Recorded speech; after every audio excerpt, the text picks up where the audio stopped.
Na UFMS, a criação de abelhas possibilita que os estudantes dos cursos de zootecnia e medicina veterinária aprendam na prática o processo completo da produção do mel.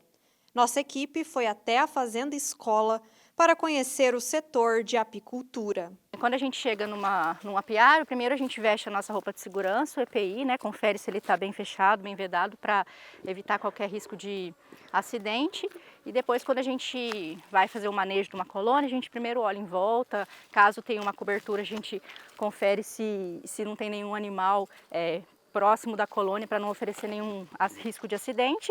E aí, na sequência, a gente realiza a fumigação, né? Então, a gente mantém uma distância da colônia e aplica umas 3 borrifadas de fumaça.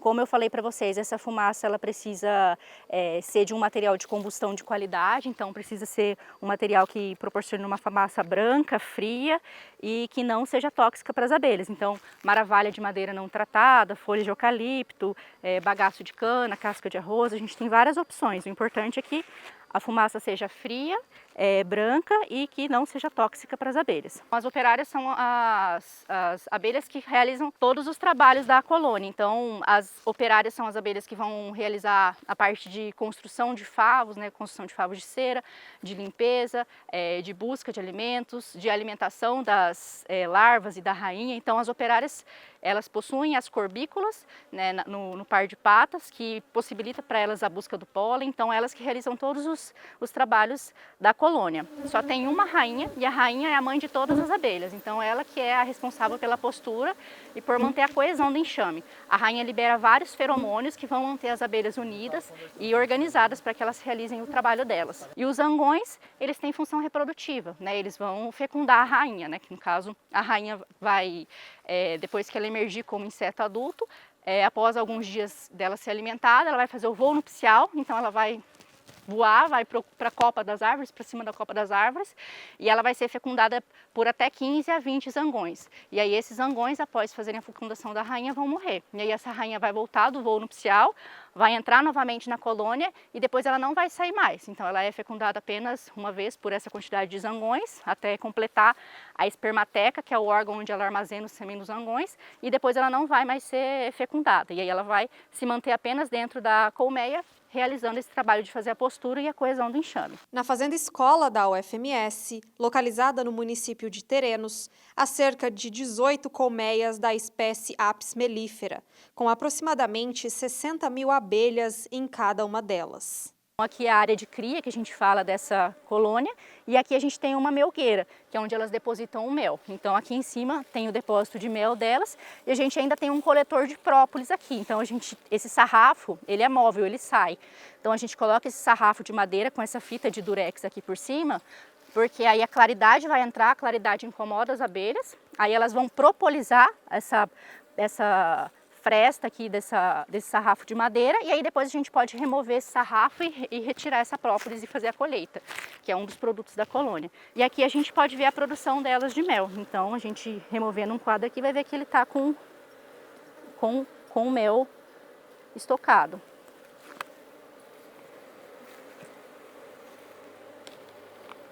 Aqui.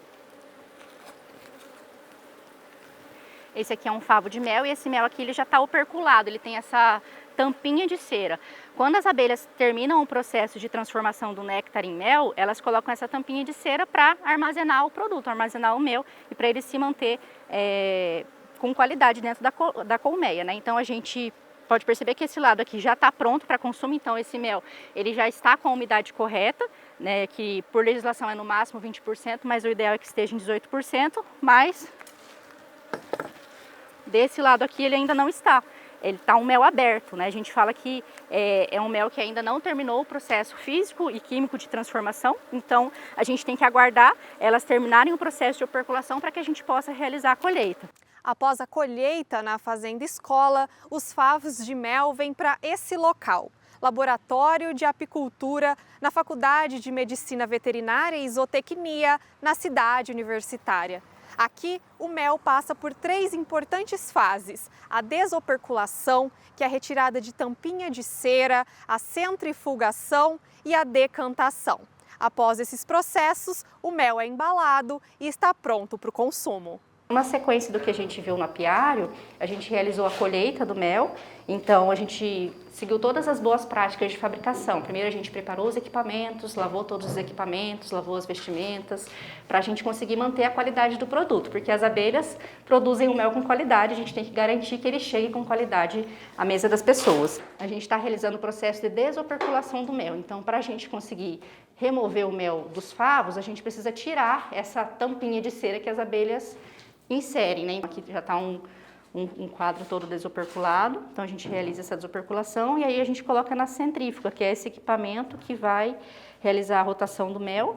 O mel, ele pela força centrífuga vai escoar para as laterais e depois a gente vai coletar ele num balde, vai colocar uma peneira, né, um filtro para a gente reter qualquer pedacinho de cera ou pedacinho de abelha que ainda esteja aqui na centrífuga, e aí depois a gente vai colocar nos decantadores.